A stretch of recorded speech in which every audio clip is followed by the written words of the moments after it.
Bismillahirrahmanirrahim. Assalamualaikum warahmatullahi wabarakatuh. Alhamdulillahirabbil alamin. Wassalatu wassalamu ala asyrafil anbiya'i wal mursalin nabiyina Muhammadin wa ala alihi sahbihi wa man tabi'ahu ila yaumiddin. Asyhadu an la ilaha illallah wahdahu la syarikalah wa asyhadu anna Muhammadan abduhu wa rasuluh sallallahu alaihi wasallam la nabiyya ba'dah. Puji dan rasa syukur senantiasa kita aturkan kehadirat Allah tabaraka taala yang senantiasa memberikan nikmatnya kepada kita semua.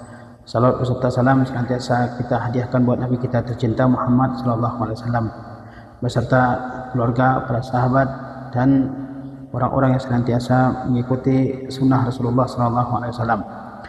Pada sore yang berbahagia ini saya akan menyampaikan pembahasan singkat tentang adabul fitrah, yaitu adab-adab yang sesuai dengan fitrah yang diambil dari kitab Mawsu'atul Adabil Islamiyah.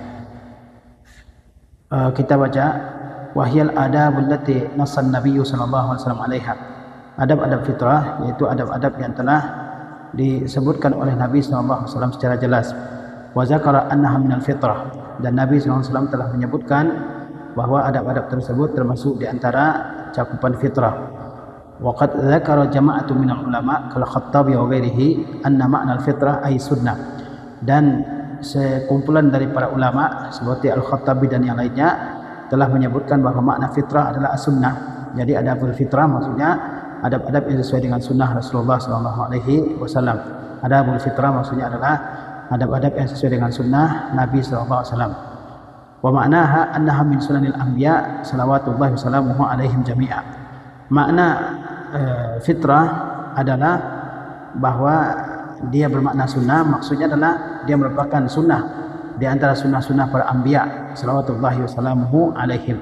Jadi adab-adab fitrah ini bukan hanya sunnah yang diajarkan oleh Nabi kita Muhammad SAW, melainkan sunnah yang diajarkan oleh para anbiya terdahulu. Wa qila hiya din. Makna yang lain dari kata fitrah adalah ad-din, yaitu agama. Jadi adabul fitrah ya, menurut sebagian ulama maknanya adalah sunnah-sunnah yang tidak hanya diajarkan oleh Nabi kita Muhammad SAW, tapi juga diajarkan dan diterapkan oleh para anbiya terdahulu seperti Nabi Musa, Nabi Isa, Nabi Ibrahim dan nabi-nabi yang lainnya yang terdahulu. Ada juga di antara ulama yang mengatakan bahawa makna al-fitrah adalah din, yaitu agama. Maka adabul fitrah maknanya adalah adab-adab yang diajarkan oleh agama, yaitu agama Islam, yang merupakan agama yang diridai di sisi Allah Subhanahu wa taala. Agama yang diterima di sisi Allah Subhanahu wa taala. Sebagaimana Allah berfirman, "Innad dina indallahil Islam." Sesungguhnya agama di sisi Allah adalah Islam. Wa umuman fa inna min adabil muslimi an ya'tiya bi khisalil fitrah hazihi allati zakaraha an-nabiy sallallahu alaihi wasallam haitsu qala al-fitratu khamsun al-ikhtitanu wal-istihdadu wa qassu syaribi wa taqlimu al-azfari wa natful ibti. Dan secara umum maka sesungguhnya di antara adab seorang muslim adalah dia melakukan ya bagian-bagian yang sesuai dengan fitrah ini yang telah disebutkan oleh Nabi SAW, di mana beliau bersabda fitrah itu ada 5. Al-ikhtitan, yaitu berkhitan, wal istihdad, yaitu mencukur rambut yang ada di sekitar kemaluan, wa qasus syaribi, kemudian memotong pendek kumis, wa taqlimul azfar, memotong kuku, wa natful ibti, juga mencabut rambut-rambut yang ada di ketiak. Kata Rasulullah SAW, fitrah ini ada 5, yaitu berkhitan, kemudian istihdad, mencukur rambut di sekitar kemaluan, memotong kumis, memotong kuku, dan mencabut bulu yang tumbuh di ketiak. Wa qala sallallahu alaihi wasallam adzan, Nabi sallallahu alaihi wasallam juga bersabda, ashrun minal fitrah. Ada 10 yang termasuk ke dalam fitrah. Qassus syaribi, memotong pendek kumis, wa i'fa'ul lihyati, membiarkan tumbuh jenggot, tidak mencukurnya, wasiwaku, bersiwak, wastinsyaqul ma', juga berkumur-kumur, wa qassul azfar, memotong kuku, wa ghuslul barajib, memotong lipatan-lipatan jari-jari, ya, mencuci lipatan sambungan antara ruas-ruas jari, wa natful ibti, juga mencabut rambut yang tumbuh di ketiak, wa halqul anah, dan juga mencukur rambut yang ada di kemaluan, wa intiqasul ma', yaitu beristinja. Ya, ini adalah sunnah-sunnah fitrah yang disebutkan oleh Rasulullah SAW dalam 2 hadis ini. Qala Zakaria berkata, qala Mus'abun, dia berkata, Mus'ab berkata, wa nasitul ashirah, saya lupa yang ke-10, illa an takuna al-madata, ya, saya lupa yang ke-10, ya, tetapi dia adalah berkumur-kumur. Zada Qutaibah menambahkan, qala Waqi' berkata, kata Qutaibah, intiqasul ma yakni istinja. Makna intiqasul ma adalah istinja. Makna intiqasul ma adalah istinja. Itu beristinja ketika buang air besar dan buang air kecil. Fa umurul fitrati hazihi la yasa'u ahada minal muslimin tarkuha. Maka perkara-perkara yang sesuai dengan fitrah ini tidak ada kelapangan bagi seorang muslim untuk meninggalkannya. Perkara-perkara yang sesuai dengan fitrah ini tidak ada, ya, kelapangan, tidak ada kelapangan bagi seorang muslim untuk meninggalkannya. Artinya seorang muslim harus mengerjakannya, ya. Awit takhalfu an fi'liha, tidak ada, ya, kelapangan bagi seorang muslim, tidak ada dispensasi bagi seorang muslim untuk meninggalkannya. Wa hadza bayanu tafsiliha bihaulillahi wa tulihi wa quwwatihi. Inilah perinciannya dengan pertolongan, dengan bantuan dan kekuatan dari Allah Tabaraka wa Ta'ala. Ya, setelah Syekh menyebutkan adab-adab fitrah secara global, kemudian beliau menyebutkan secara terperinci. Al-adabul awwalu, adab yang pertama, qassus syaribi, yaitu memotong kumis. Ya, dalam bahasa Arab kumis disebut dengan asy-syarib. Wa syaribu huwa sya'run nabitu 'ala syafatil ulya. Asy-syarib dalam bahasa kita disebut dengan kumis. Apa itu? Huwa sya'run nabitu 'ala syafatil ulya, yaitu rambut yang tumbuh di bibir bagian atas. Rambut yang tumbuh di bibir bagian atas ini disebut dalam bahasa Arab dengan asyarib. Wa amma janibahu fahuma sibalan. Adapun bagian pinggir dari asyarib itu disebut dengan sibal. Jadi kumis dalam bahasa Arab disebut dengan syarib, sementara, ya, kumis yang tumbuh di bagian tepi kedua bibir atas itu dalam bahasa Arab disebut dengan sibal, ya. Wa warada kadzalika bilafzil ikhfa, wa warada kadzalika bilafzil ihfa wal inhaq wal jaz, ya. Di samping disebutkan dengan kata qas, yaitu memotong, disebutkan juga dalam hadis yang lain dengan kata al-ihfa. Al-ihfa itu yang memotong dengan pendek, wal inhaq yaitu memotong dengan sangat pendek, wal jazzu yaitu memotong, wal akhzu mengambilnya. Jadi diperintahkan untuk memotong kumis, ya, yaitu memotong dengan sangat pendek. Wa qad ikhtalafa al-ulama fil muradi bizalika. Para ulama telah berbeda pendapat mengenai hal tersebut, yakni mengenai memotong pendek kumis ini. Fa minhum man ra'a jazzahu bi shiddatin hatta yazhara bayadul jildi. Di antara mereka ada yang berpendapat bahwa makna memotong kumis itu adalah mencukurnya atau memotongnya dengan sangat pendek hingga kelihatan putihnya kulit, ya. Wa minhum man ra'a al-maqsudu al-mubalaghatu fi qasihi. Ada juga yang berpendapat bahwa yang dimaksud dengan memotong kumis itu adalah, yaitu bersungguh-sungguh dalam memotongnya, yakni memotongnya sangat pendek, ya. Jadi ada beberapa pendapat ulama tentang memotong kumis, ya. Ada yang mengatakan bahwa maknanya adalah memotongnya sangat pendek sehingga kelihatan kulit, dan ada yang mengatakan bahwa maksudnya adalah memotong dengan pendek saja.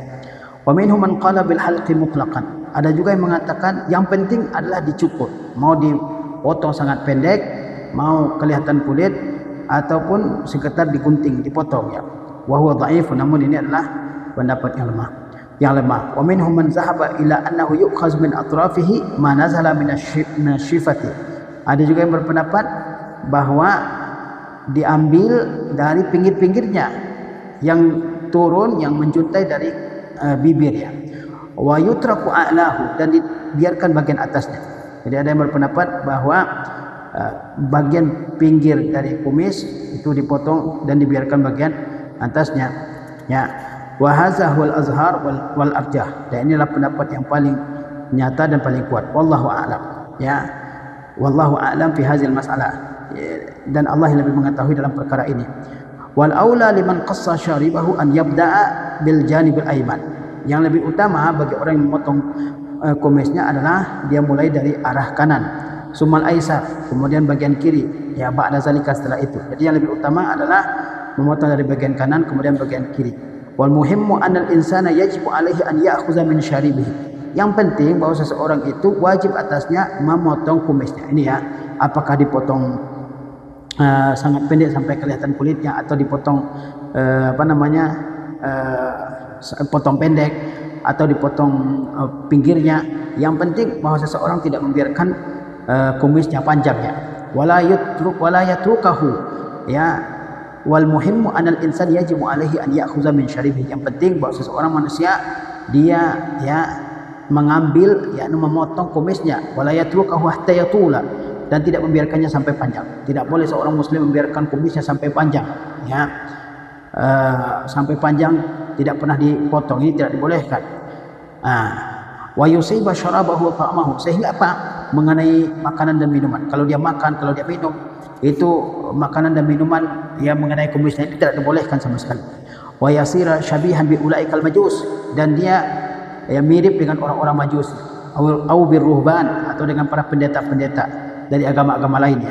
Wa ghairihim min adiya'iz zuhdi wa nahwi, atau mirip dengan orang-orang yang mengaku sebagai orang-orang zuhud atau dengan sejenis dengan mereka. Intinya bahwa seseorang memotong kumisnya, apakah memotong sampai kelihatan kulitnya atau memotong pendek atau memotong bagian pinggirnya, yang penting jangan sampai kumisnya dibiarkan panjang sehingga ketika dia makan, ketika dia minum, kumisnya tersebut terkena makanan dan minuman ya. Kemudian dia juga menjadi orang yang mirip dengan orang-orang Majusi atau dengan para pendeta di agama-agama lain. Wa aqsa fatratin yutraku fiha syaribu duna qassin 40 yawman ya. Masa terlama dibiarkan kumis tanpa memotongnya adalah 40 hari. Jadi paling lama dibiarkan 40 hari ya. Fa an Anas qala, dari Anas dia berkata, waqita lana fi qassi syaribi wa taqlimil azfari wa natfil ibti wa halqil anati an la natruka aktsara min 40 laila. Telah ditentukan waktu bagi kami, kata Anas, untuk memotong kumis, memotong kuku, mencabut bulu ketiak, mencukur bulu kemaluan, bahwa kami tidak membiarkannya lebih dari 40 malam. Jadi paling lama seseorang membiarkan kumisnya, membiarkan kukunya, atau membiarkan bulu ketiaknya atau bulu kemaluannya, itu paling lama adalah 40 hari, tidak boleh lebih dari itu ya. Qala An-Nawawi fi syarhihi ala sahih Muslim, An-Nawawi berkata dalam syarahnya terhadap sahih Muslim, makna hadis ini, la yatruku tarkan yatajawazu bihi 40, yakni tidak boleh seseorang membiarkannya yang melewati 40 hari. La annahu muqita lahum at-tarku 40, bukan berarti bahwa dibiarkan sampai 40 hari. Boleh orang mencukur ya sebelum sampai waktu 40 hari, tapi jangan lebih dari 40 hari ya. Wa qad sabaqa tarafun minal kalami an hadzal adabi wallazi yalihi fi akhir adabi asy-sya'ri fal turaja ya. Sebagian dari penjelasan tentang adab ini dan adab yang berikutnya sudah disebutkan di bagian akhir dari adab-adab tentang rambut, fal turaja, maka kembali ke sana. Ini adab yang pertama ya, yaitu memotong pendek kumis ya. Al-adabu tsani i'fa'ul lihya. Adab yang kedua, memelihara janggut. Wa warada kadzalika bi alfazin ukhra, dan datang juga dengan lafaz-lafaz yang lain. Mislul itlaq, seperti kata itlaq, yakni membiarkan, wal iqa, membiarkan lebat, wal ifa, yang menyempurnakannya, membiarkannya tumbuh lebatnya. Wa kulluha bi ma'nan wa kulluha bi ma'na tarkiha wa adamil akhdhi minha. Semuanya dengan makna membiarkan janggut dan tidak memotongnya. Wa huwa minal adabi allazi yajibu 'alal muslimi ta'addubu bihi, dan dia termasuk di antara adab yang wajib dikerjakan oleh seorang muslim. Memelihara janggut termasuk di antara adab yang wajib dikerjakan oleh seorang muslim ya. Wa qad sabaqa siyaqu 'iddatu ahadits fi sya'nihi fi akhir adabi sya'ri, dan ya konteks pembahasan tentang memelihara janggut ini telah berlalu dalam pembahasan tentang adab-adab rambut. Wa qad ikhtalafa ulama hal yajuzu taqsiruha. Para ulama telah berbeda apakah boleh dipendekkan, au akhdhu ma zada 'anil qabdah, atau apakah boleh diambil jika berlebih dari segenggam tangan. Wa qila bal yajibu tawfiruha. Ada yang mengatakan bahwa dia wajib dibiarkan lebat, tidak dipotong meskipun lebih dari segenggam. wa adamu akhzi syai'in minha, dan tidak memotongnya sama sekali.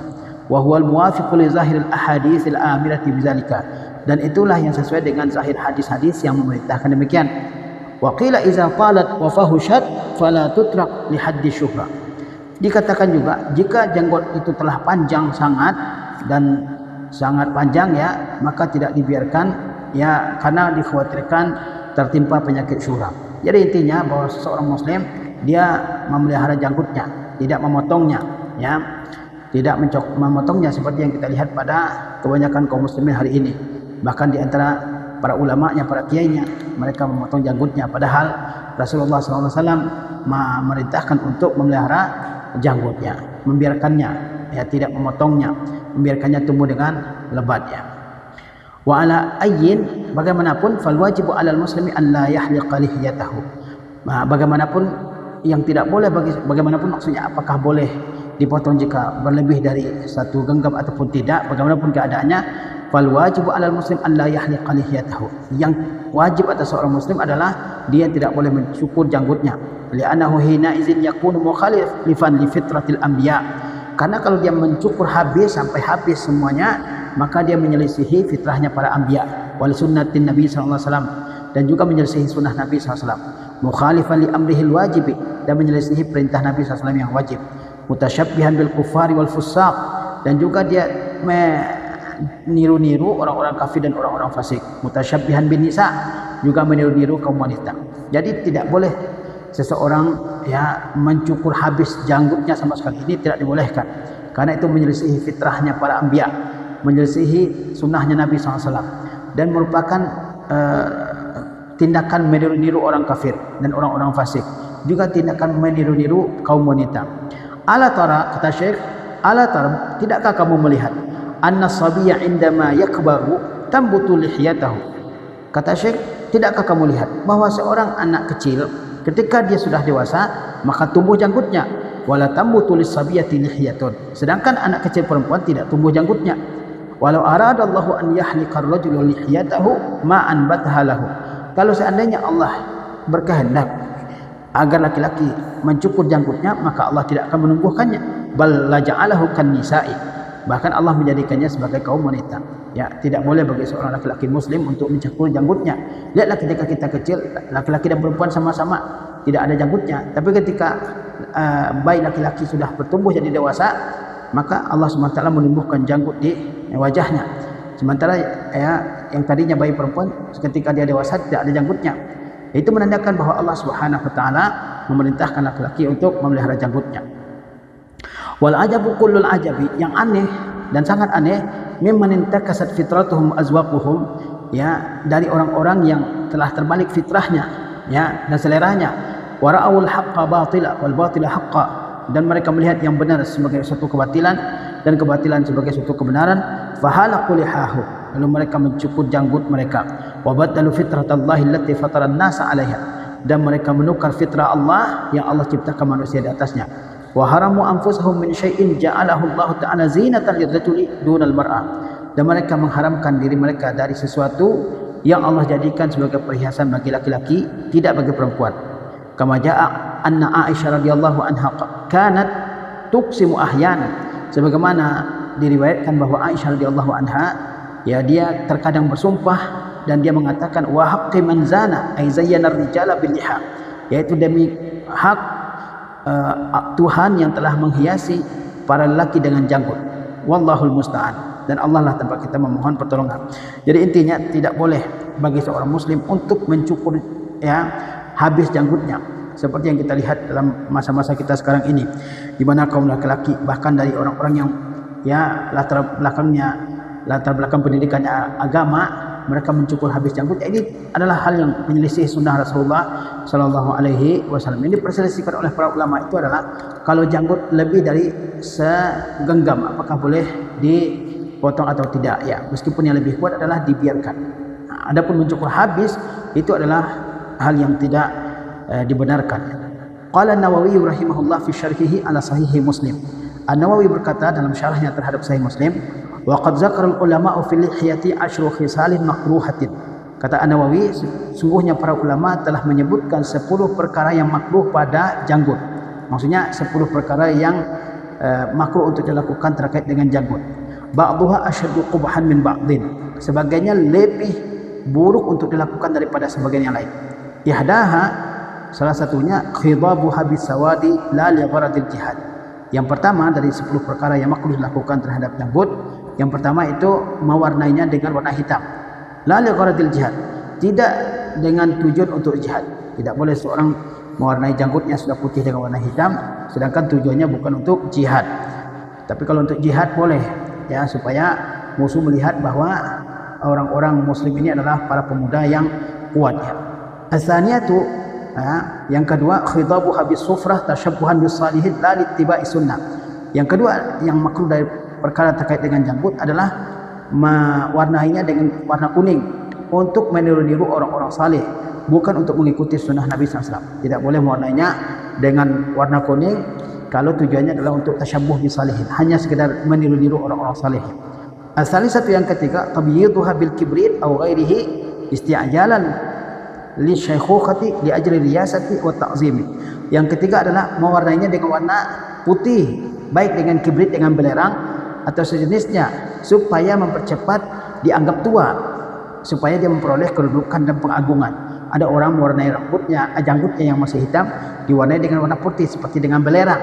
Supaya apa? Supaya dia dianggap sudah tua, sehingga nantinya dia dipilih untuk memimpin suatu jabatan, dan supaya dia diagungkan. Ini tidak dibolehkan. Wa ihamun annahu minal masyayikh, dan juga untuk mengelabui orang bahwa dia termasuk di antara orang yang sudah tua.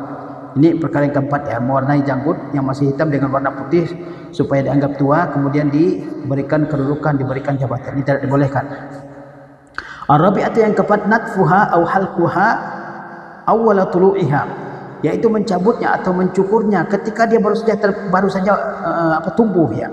Isaran lil murudati wa husnu as-surati, supaya tetap dianggap muda dan supaya tetap ganteng. Ini tidak dibolehkan, yaitu ketika tumbuh janggut sedikit kemudian dicabut ataupun dicukur supaya tetap muda, supaya tetap ganteng, supaya tetap wajahnya muda, ya. Ini tidak dibolehkan.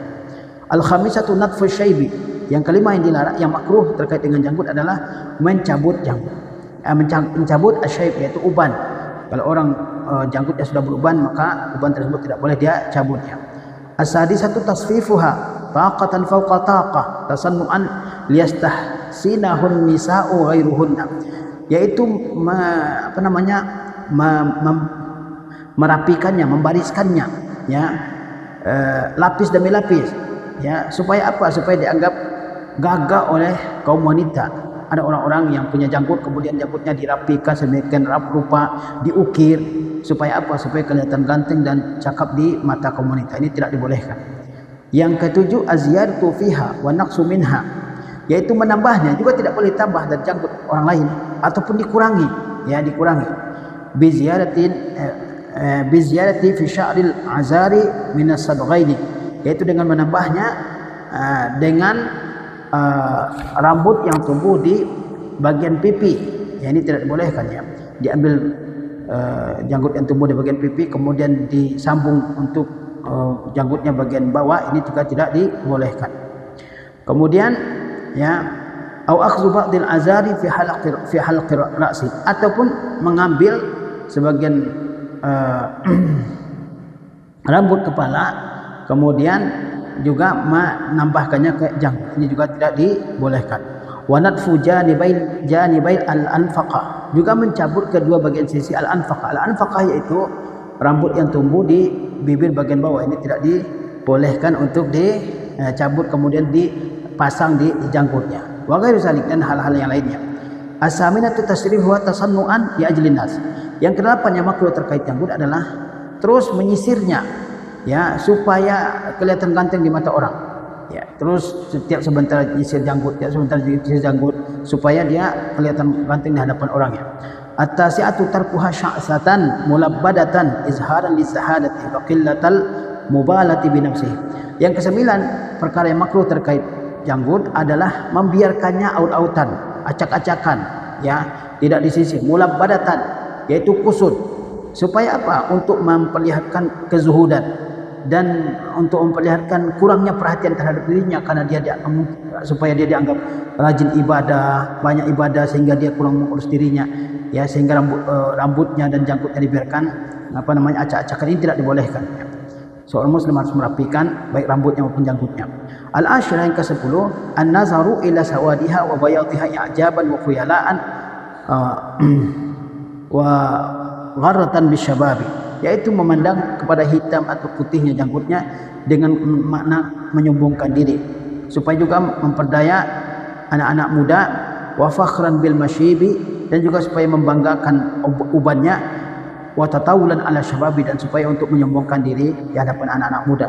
Tidak boleh juga seseorang membanggakan janggutnya yang sudah hitam maupun yang yang masih hitam maupun yang sudah putih, supaya dia tuakan, ya, supaya dia dimuliakan. Ini juga tidak boleh.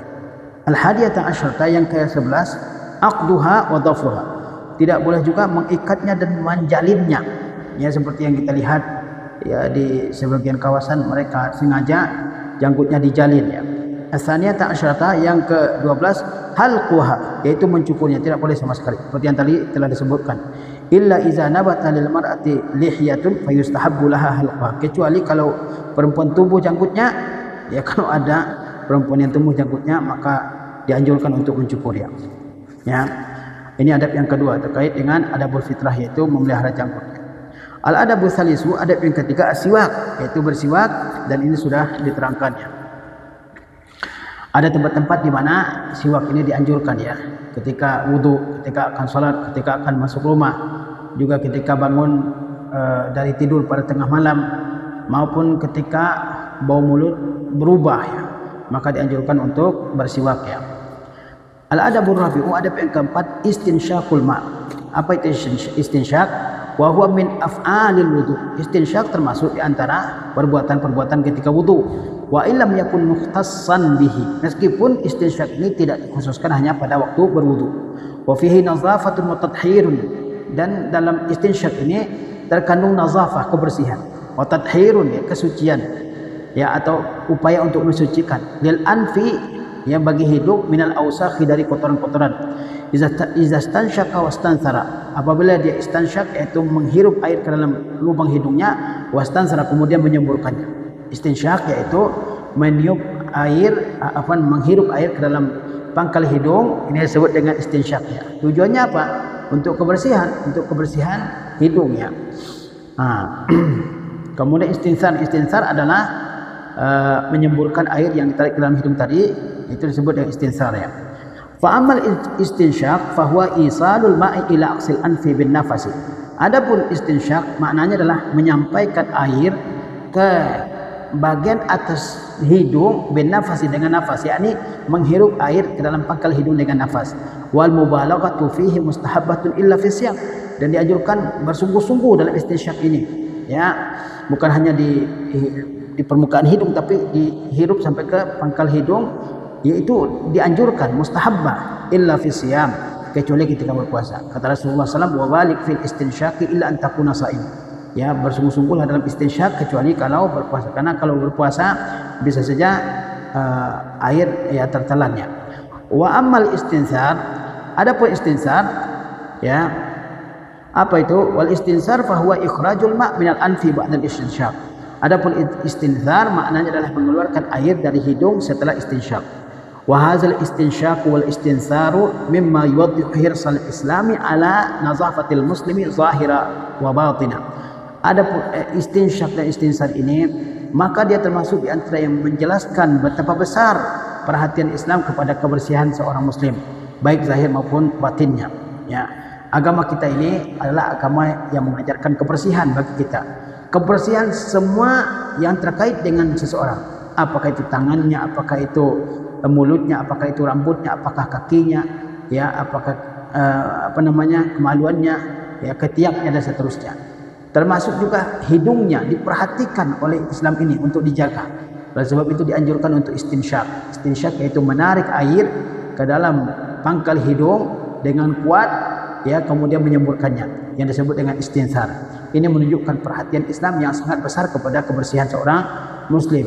Tidak hanya zahirnya, tapi juga bagian batinnya ya. Al-adabul khamisu, adab yang kelima, qassul azfar, ya, yaitu memotong pendek kuku. Au taqlimuha, qassul azfar disebut dengan taqlimul azfar, ya. Wa huma bima'nan, qasful azfar ataupun taqlimul azfar itu satu makna. Wa taqlim, kata at-taqlim itu adalah taf'il, bab taf'il dari qallama, ya. At-taqlim diambil dari al-qalm, wa huwa al-qat'u, kata al-qalmu maknanya adalah al-qat'u, yaitu memotong. Wal azfaru wal azafiru jam'u zufrun. Sedangkan kata al azfar dan kata al azafir itu adalah jamak dari kata zufrun. Wal muradu bi taqlimil azfari izalatu ma yazidu ala ma yulabisu ra'sal isba' min az-zufri. Apa ini disebut dengan memotong kuku, taqlimul azfar, yaitu menghilangkan apa yang lebih dari menghilangkan apa yang lebih dari menghilangkan apa yang lebih dari kuku yang menyentuh bagian kulit jarinya, yang menyentuh bagian kulit jari. Ya, kalau dia berlebih dari kulit jari kita ini, maka itu yang dibuang. Ada kuku yang berlebih dari kulit jari kita ini. Ini kulit jari kita. Apabila kukunya berlebih dari kulit jari ini, ya, maka itulah yang dibuangnya. Itu disebut dengan taqlimul azfar, memotong kuku. Li'anna al-wasakha yajtami'u fihi fayustaqzahu. Karena kotoran menumpuk dalamnya sehingga dianggap menjijikkannya. Ya, kenapa kita dianjurkan untuk memotong kuku? Karena kotoran yang menumpuk di kuku kalau tidak dibersihkan sehingga akan menjijikkan. Wa qad zakara an-Nawawi, An-Nawawi telah menyebutkan annahu yustahabul bad'u bil yadaini summa rijlain. Kata An-Nawawi, dianjurkan untuk memulai memotong kuku ini dengan kedua tangan terlebih dahulu, kemudian kedua kaki. Jadi dianjurkan memotong, kalau kita memotong kuku baik tangan atau kaki, yang lebih didahulukan adalah memotong kuku kedua tangan, summa rijlain, kemudian kuku kedua kaki. Wa annahu yabda bi masbahatil yumna summa al-wusta. Ketika memotong kuku kedua tangan, maka dimulai dari misbah, yaitu jari telunjuk, ya, jari telunjuk kanan, summa al-wusta, kemudian jari tengah, summa al-binsar, kemudian jari manis, summa al-khinsar, kemudian jari kelingking, sumal ibham, kemudian jari tengah, jari jempolnya. Jadi kata An-Nawawi, dianjurkan untuk pertama memotong kuku kedua tangan terlebih dahulu, ya. Dan tangan yang mana yang dimulai? Yaitu tangan yang kanan, ya. Memotong kuku tangan yang kanan terlebih dahulu. Di tangan kanan yang mana yang pertama kali dipotong? Yaitu apa? Kuku jari telunjuk, ya. Kuku jari telunjuk ini dalam bahasa disebut dengan misbah. Kemudian al-wusta, jari tengah, kemudian binsar, jari manis, kemudian khinsar, jari kelingking, kemudian al-ibham, ya, jari jempol, ya. Summa yaudu ilal yusra, kemudian kembali kepada kembali kepada tangan yang kiri. Fayabda bi khinsariha. Ketika tangan yang kiri, maka dimulai dari khinsar, yaitu jari kelingking, summa bi binsariha, kemudian jari manis ila akhirha, sampai akhir. Begitu, ya. Summa yaudu ila rijlain, kemudian dia kembali kepada kedua kaki. Al-yumna, yaitu kaki yang kanan terlebih dahulu. Fayabda bi khinsariha, dimulai dari kaki yang kanan, mulai dari kelingkingnya. Wa yakhtimu bi khinsaril yusra, dan ditutup dengan jari kelingking kaki yang kiri. Wallahu a'lam, dan itulah yang Allah yang lebih mengetahui. Ini kata An-Nawawi rahimahullah taala. Ketika seorang muslim memotong kukunya, pertama dia mulai dari kedua tangan. Tangan yang mana yang mulai? Yaitu tangan yang kanan. Ketika tangan yang kanan, yang mana yang dimulai? Yaitu apa? Jari telunjuk, kemudian jari tengah yang kanan, jari yang kanan, kemudian jari manis, kemudian jari kelingking, kemudian jari kelingking yang kiri sampai ke jempol, kemudian kelingking kalau kaki, ya, kelingking kaki yang kanan sampai terus kelingking kaki yang kiri, ya. Qala Ibnu Hajar berkata, wa yumkin an yu'khazu taqdimul yadaini min taqdimihima fil wudu. Kata Ibnu Hajar, kenapa dianjurkan untuk mengawali memotong kuku ini dengan kedua tangan terlebih dahulu sebelum kedua kaki? Kata Ibnu Hajar, itu bisa diambil atau disimpulkan dari perbuatan wudu, karena ketika wudu yaitu terlebih dahulu mencuci kedua tangan daripada kedua kaki. Wal bada'atu bil yumna li hadis Aisyah. Sedangkan memulai dengan tangan kanan terlebih dahulu, kemudian pada bagian kaki dengan kaki yang kanan. Itu bisa disimpulkan dari hadis Aisyah yang berbunyi kanu ya'jibuhu tayammunu, bahwa Rasulullah SAW ya beliau suka mengawali perbuatan-perbuatan yang baik dengan sebelah yang kanan. Wal bada'atu bil misbahati likauniha asyraful asabi'i, dan dimulai dengan jari telunjuk karena dia merupakan jari yang paling mulia. Li'annaha alatut tasyahhud, karena dia merupakan alat untuk bertasyahud. Walittijahi jihatil wusta wa ma ba'daha hatta takuna jihatal yamin, dan karena dia mengarah ke bagian tengah dan yang setelahnya hingga sampai ke arah yang kanannya. Summa yukammilul yada biqasil ibham, kemudian dia menyempurnakan memotong kuku tangan dengan memotong jempol. Wa amma fil yusra fa iza bada'a bil khinsar lazima an yastamirra jihatal yamin ila al ibham. Adapun bagian yang kiri, ketika dimulai dengan kelingking yang kiri, maka dia pasti melanjutkan sampai ke jempol kaki jempol yang kanannya, yang kiri. Wa ba'dun nasi yukhalifu fi hadhihi sunnah. Sebagian orang menyelisihi dalam sunnah ini. Fayatruku azafirahu hatta tatula, sehingga dia biarkan kuku-kukunya sampai panjang. Wa tajtami'u fiha al-awsakh, dan berkumpullah kotoran-kotoran di situ. Wa yakunu syakluha syabihan bi makhalibil hayawan, dan bentuknya sudah mirip dengan kuku hewan. Wa hadza la yanbaghi, ini tidak patut. Wa aksal ma yakunu zalika bainan nisa, dan hal tersebut paling banyak antara kaum wanita. Biqasdi tila'il azafir, dengan maksud untuk mencat kuku, tazayyunan wa tajammulan, untuk berhias dan berindah-indah ya.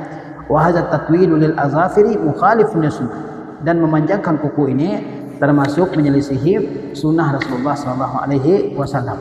Jadi intinya kita motong kuku ya, biar bersih, sehingga tidak ada kotoran yang menumpuk di kuku tersebut. Ya kalaupun bersih, kalau bersih ya, maka itu menyerupai makhalibil hayawan, yaitu kuku binatangnya, sehingga tidak patut untuk dilakukan seperti itu. Seorang muslim hendaklah melakukan sunnah Rasulullah SAW. Yang sesuai dengan sunnah Rasulullah SAW adalah memotong pendek kuku, baik kuku tangan maupun kuku kaki ya. Ini juga perlu diperhatikan. Sebagian orang hanya memperhatikan untuk memotong kuku tangan, sementara kuku kakinya panjang seperti cakar hewan ya. Bahkan juga mungkin bisa melukai orang atau melukai dirinya sendiri ya. Ini juga tidak sebaiknya tidak dilakukannya.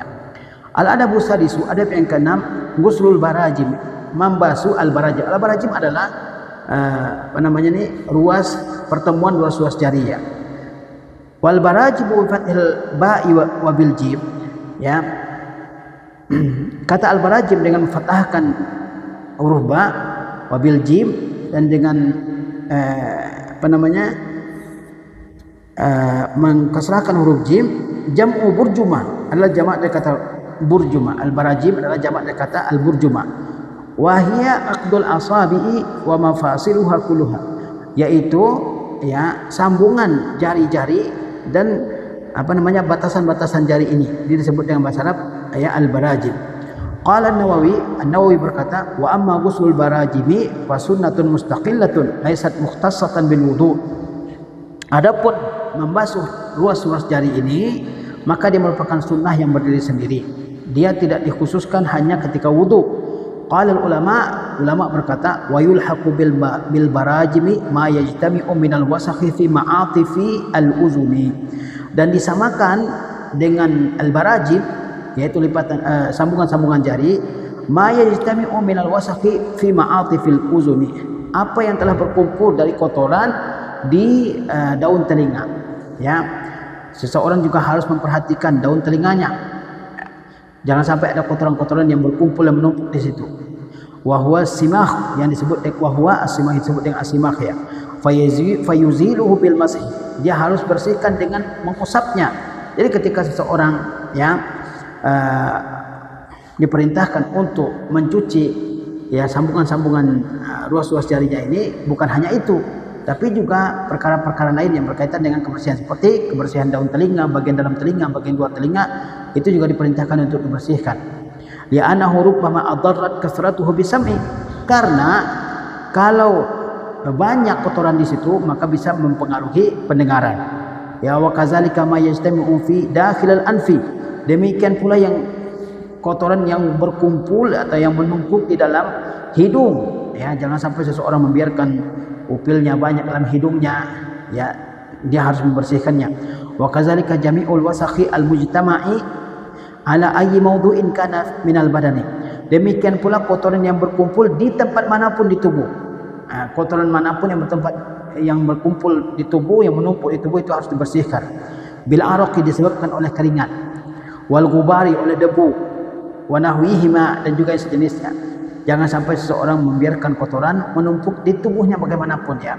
Apakah itu misalnya tahi matanya, belekan, ya di kukunya, di tangannya, di sela-sela jarinya dan sebagainya. Intinya semua kotoran yang ada pada diri seseorang dia harus membersihkan. Wal hasilu annahu yanbaghi lil muslimi ta'ahudu hazil ajza min badanihi. Kesimpulannya bahwa seorang muslim mesti memperhatikan bagian-bagian ini pada tubuhnya.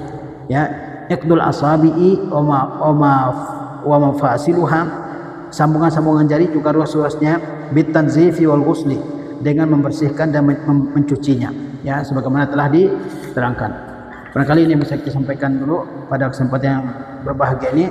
InsyaAllah kita lanjutkan pada kesempatan yang lain. Mudah-mudahan Allah Subhanahu Wa Taala senantiasa memberikan hidayah kepada kita semua untuk mempelajari dan juga untuk mengamalkan sunnah-sunnah Rasulullah Sallallahu Alaihi Wasallam. Wassalamualaikum warahmatullahi wabarakatuh.